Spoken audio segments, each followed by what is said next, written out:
Hey everybody, it's the People Station V-103. I'm Frank Ski. And I'm Wanda Smith. And we have a very special guest in our studio. The one and only Drea Kelly is here. How are you? I am well. How are I miss you. I miss you. You know what I'm saying? We miss each other when she walked in. You lifted her up and her feet got off the ground. Come on now, I'm I just said, saying well, now. Let Just me saying. find out y'all know each other like that. Yeah, well, okay. But you know what? Can I just tell you before we even start, I love your spirit. Thank you. The first time I met you, and I was DJing, I was watching you dance, and every section that you went to, everybody around you just got happy. Oh, That's really a blessing. Not everybody has that. That's a blessing. What? And that's why I liked you so much. Like, she brings blessing. Oh, thank you. Well, you know what? I have a lot to be happy about, you know? Okay. A lot of us in life, you get one time at this thing, and God was like, you know what, daughter, I'm going to give you two. There So you go. I have so much to be happy for, and I'm on this side of the grass. So, hey, enjoy it, you know? So if everybody doesn't know you, you all know who this is, but if everybody doesn't know, she's a dancer, choreographer, entrepreneur, Yes. an actress. She is one of the main characters of VH1's Hollywood X's. She has choreographed some of the most famous people in the world and artists and more. She is a mother of three, believe it or not. And she has more energy than everybody in this studio put together. And a mother of three, best body ever. Yes. So what? Yes. Who cares? Your body's nice. And people know your name because your last name is, you were married to R. Kelly. Yes. And Yes. you know, when I first saw you and I saw you dance, I was like, who is that? And they was like, that's R. Kelly's ex. I said, what? Right. I said, he messed that up? Okay. Dummy. Duh. What did you do? Well, Step thank in the you. name of love? Thank you. Yeah, well, you know, like they say, you don't miss a good thing till it's gone. That is sometimes, you know. something. Okay, could we clear the air real quick? How old are you? I'm 15? No, I'm 20? 44. 25. You are not 44, I'm girl. 44. Wow. Yes, I just turned 44 in January. Yes, I am. I'm 44. All right, there you go. Yes. So go ahead and She told you start, her Wanda. age. Well, I agree with you. Her spirit, her energy is really good. I remember we did something together. I think it was something for women.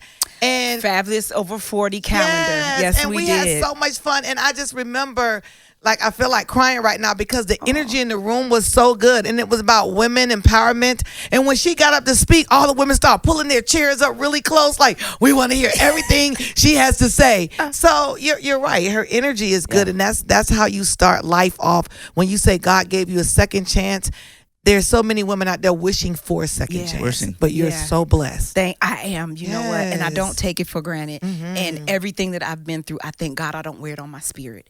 Because a lot of women, they just wear it on them. You could see it in their face and their spirit and the brokenness. And I've been through a lot, but I live by my own mantra. I have cracks, but I'm not broken. I will never let anything break me. No man, no situation, nothing How will do you ever block break me. everything, all of that stuff out of your mind? Yeah. And how do you not think about it? And I think that's the hard part for when we're going through something. How do you like not think about it? I know the you know, when they talk about The Secret, they say just think positive. Just think about, you know, putting things out in the atmosphere. How do you move past it and not think about it? I'm real. Okay. Because when they say think positive, sometimes you are like, I'm positively gonna bust your head to the white meat. Right. Sometimes that is the right. realness in it. But then sometimes the positivity comes from, and I've taught my children this, your worst is always someone's better. On your very worst day, remember somebody else would say, I would love to have that raggedy car that you are not happy about. I would love to have that 1-bedroom apartment that you're complaining that you want a house. So I've always taught my kids, no matter what you're going through, even the abuse I've survived, my worst is someone's better. Someone on Mother's Day goes to put flowers on a grave. Absolutely. They didn't make it out of it. I did. So that's what I live by, day by day. Do I have hard times? Absolutely, because I'm human. But like I said, I understand I'm also a vessel, and there's a difference. Some people are just walking around as humans, and no disrespect, not to say they're any less. It's different when you know God uses you as a vessel. My strength comes from Him, not in my own power. When I got back to the morning show, and we had to, unfortunately, like report all this stuff about your ex-husband, and the things was like R. Kelly, R. Kelly, R. Kelly. I often wondered what's going on through your head when those stories are coming out. Oh gosh, that I would say, besides going through the child pornography case and a divorce at the same time, and let me clear that up too. A lot of people, I don't know why, their timelines, they think that I left in 2009. No, my divorce was final in 2009. I was gone almost 5 years before that, living in my own house with my children, because I was like, I can't do abuse and this court case. Like, I will not do both. So finally getting to a place where I felt like I had a little bit of normalcy, that I'm coming out of the shadows. I've done Hollywood Exes. I'm making a name for myself. It seemed like, really? Like, we getting ready to go through Hail the Remix? So we getting ready to do this all over again? It just, it got to a point that I was like, okay, God, I'm going to really need to understand what, no, it really did feel like that. Like, so are you kidding me right now? So this is what we're going to do again? Being a mother and going through it. Very difficult. Your kids have to deal with that stuff. My children have to deal, and we had already been through that, like the devastation of going through that. My daughter, she just shared with me, my oldest is 20 now, and in middle school, they had a day where they all had to come in and read. So, of course, the teacher taught each student to come up to the front of the class and read. So the little boy Mason class decides, as Joanne goes up to read, he says, oh, well, Joanne, does your daddy pee on you at night instead of read you bedtime stories? She never told me this until, 2 years ago. And she shared that with me. Then I was privy to information that my daughter was like, well, one day, Mom, we were at lunch and one of the little girls said, you can't sit with us because my mom said your dad rapes little girls. So the devastation of going through that as a mother, you try to protect your children from so much. And I felt like the abuse I was able to shield them from, and I was able to somehow justify, because it was just me. It was never towards my children. I want to make that clear. He never physically abused my children. But this was a situation where I was like, whoa, I can't protect them from this, because now this is the outside world. But looking back on it, it has given them a tough skin. Looking back on it, it also taught them a tough lesson that no matter what your father does, good, bad, or indifferent, you are an individual. Yes. You hold your head up high. I'm not going to pull you out of school, because the reality is everyone's not going to be nice. Everyone's not going to be your friend. But I also told them the flip side of it is the world's going to offer you things just because your last name is Kelly, and then they're going to take things away from you because your last name is Kelly. You have to make your way in this world on your own. Girl, I need to almost. Oh my God! Yeah. Like, so, wow. is he involved with them now? No. Okay. No. Okay. And I'm very real about that. Yeah. At the end of the day, I'm gonna look at the camera on this one. At the end of the day, child support is being there mentally, emotionally, physically, spiritually. So you sending a check every month is called child funding. That's not child support. When you support your child, you are there through their turmoil. You're there through their good and their bad. You're there to pray them through. You're there to guide them through, not let them be standardized and watch it and hear it on the internet and get it through media like the rest of the world. That's not child support. Amen. Amen. You know, so I'm seeing that you're getting ready to do a full unscripted hour that you're going to release, and you'll be talking about a lot of this. Yes. Let me ask, as a person who is so open with talking about it now, what part of the abuse kept you in it so long? Was it a power? Was it a fear? Was it the children? What kept you in when you started to see it? What kept you there? Well, first I want to say everyone has a tree. And I'm working on my curriculum about this. And the root of my tree is the first time that I was ever exposed to abuse was through my grandfather. And he was a Baptist preacher. Yeah. So God, love, and pain were all one to me at a very young age. Right. So to see the man of the cloth do it, I'm like, the same hands that you use to pull out demons, bless people, and christen babies are the same hands you use to choke the life out of my grandmother. So to me, abuse wasn't anything foreign. And it's not so much what my grandfather did that changed me, it's what my grandmother didn't do. because the next day she got up and made breakfast like that day never happened. So I learned at a very young age that, if a man of the cloth can do this, this has got to be normal. This is what love is. Right. So I often say that my grandfather and being exposed to it at a young age, around 6 or 7, was the root of my tree. Right. Robert just happened to be the fruit of my tree. Because when I got in a relationship with him and it's abusive, this isn't foreign to me. This isn't something where I go, hold on, this isn't normal. It's like, you're like my grandfather. And in my life, it was Jesus, my grandfather, and my dad. That was the hierarchy of life to me. So for me to be exposed to that, I think that it opened me up to it, and it was devastating. There's no real pinpoint for you to say this is the day it became abusive. I think that people need to also understand that the physical is the aftermath of all the abuse you've already been in. They don't realize that first you go through the emotional, the verbal, the psychological, the monetary, controlling the money, the sexual abuse. The physical is really there to keep you in fear of them. The physical is to let you know that there's a punishment and repercussions for me not controlling you. So in that, there's no real way for you to go, it was the first day he hit me. And that's what I want women to understand. They have that it's not that bad mentality. He just screamed at me. It's not that bad. Then when he grabs your arm, but he just grabbed my arm. It's not that bad. But then when he slapped you, but he didn't punch me. It's not that bad. Then when he punches you, he never broke a bone. So it's not that bad. So before you get to the point of it's that bad, you have to look back at how long you've actually been in it. Okay. I know we thought it was going to be that other interview. I'm so happy that you're open and you're able to talk about it, you know, and you're again, as Frank and I'll sit here and say, the smile on your face when you walked in the door, we know fake when we see fake. We know real when we see real. And your realness is what people going to make women fall in love with you even more, because there's so many women that are going through this. I remember going to visit a shelter once, and there was this sister in there. She worked for Delta. She was like one of the big bosses at Delta, living in a shelter, driving a Mercedes-Benz, but was so happy to leave Delta and go into this shelter with her 3 little children. And wake up in the morning, put her clothes on and go. But she was running. She drove from New York, running, living here in Atlanta in a shelter, running from a man that was abusing her. Yeah. So for people like that, you're such a vessel, you're a voice. And I just want to thank you for that. Oh, thank you. Thank you. And I don't take it lightly.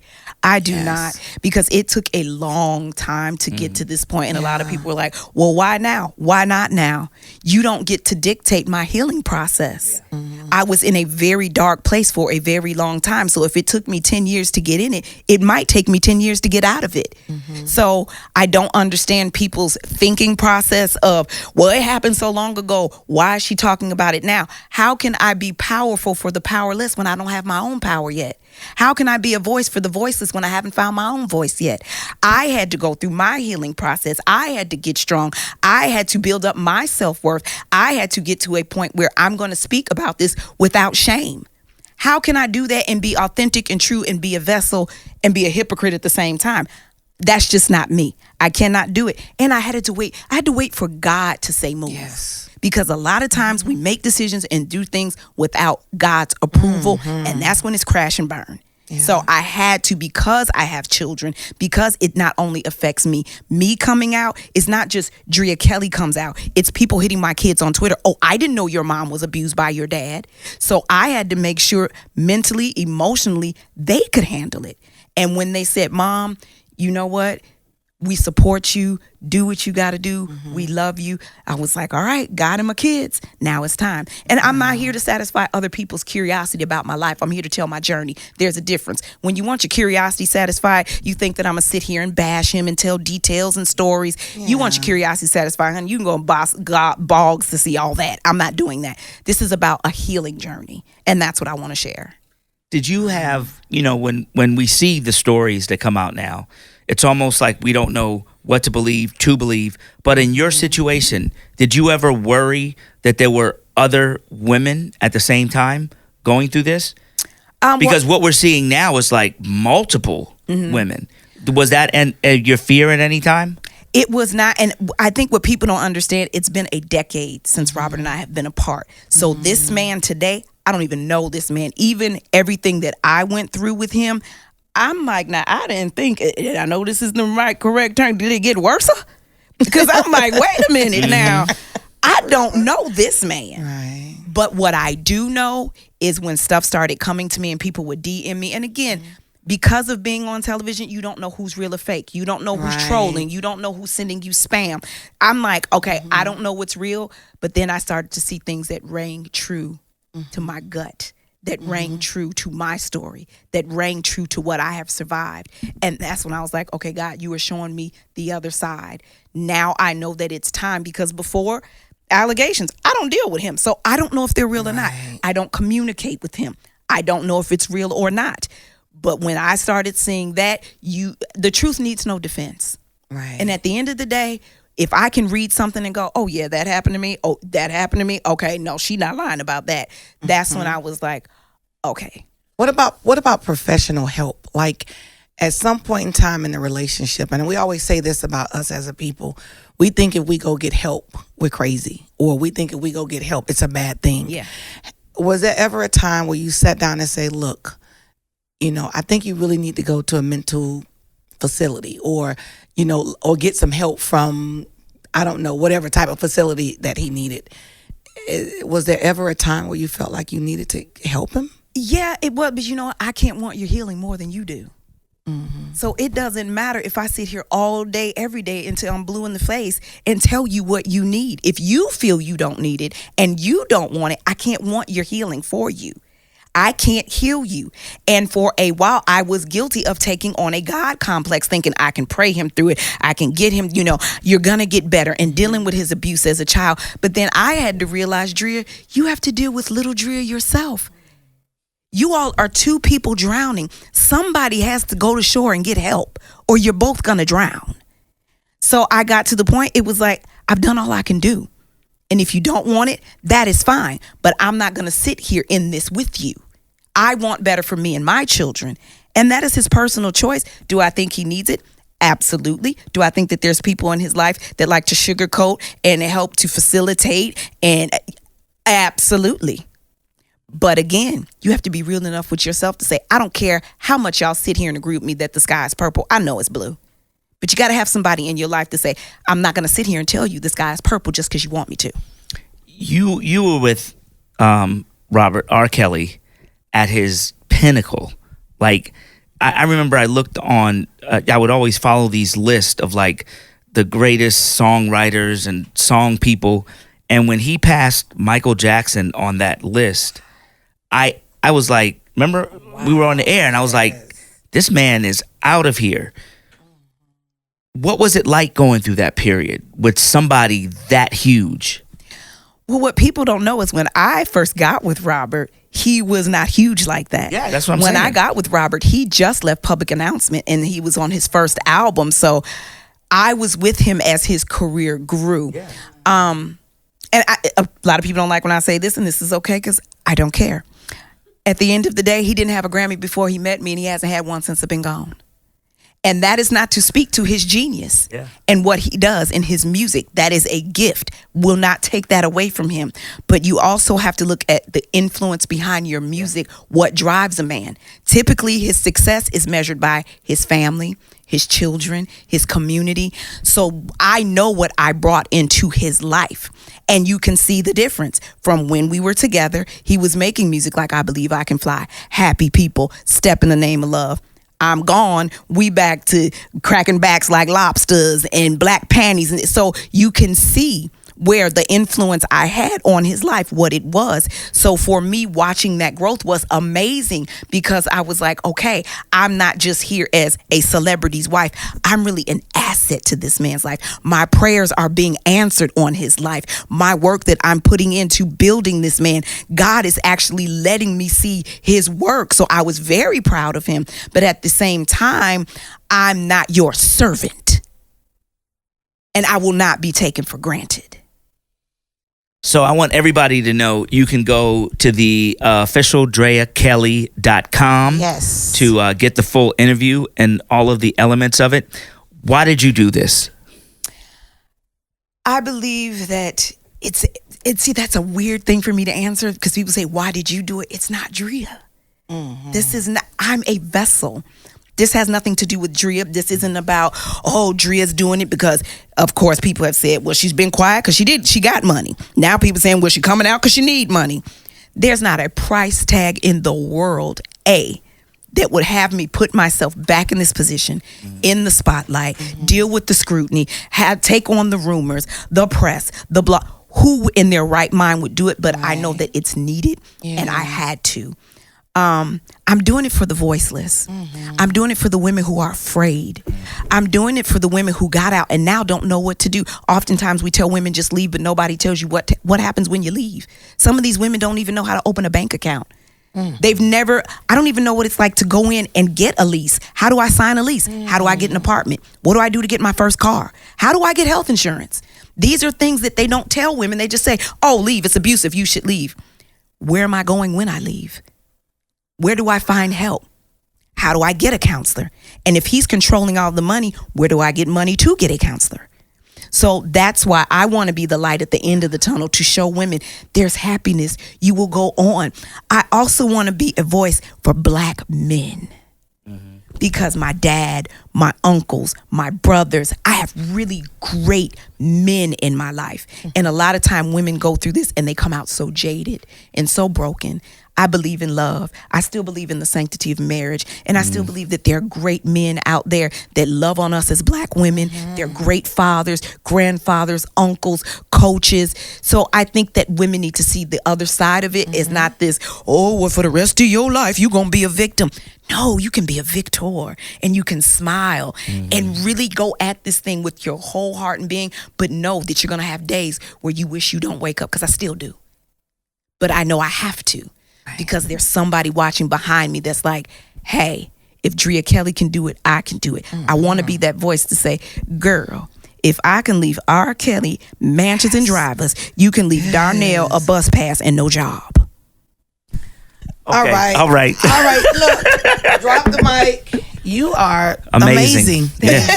Amazing. Amazing. Thank you. Thank you. Thank you. Yes, we appreciate you for stopping in. Thank you for having me. People Station, V-103.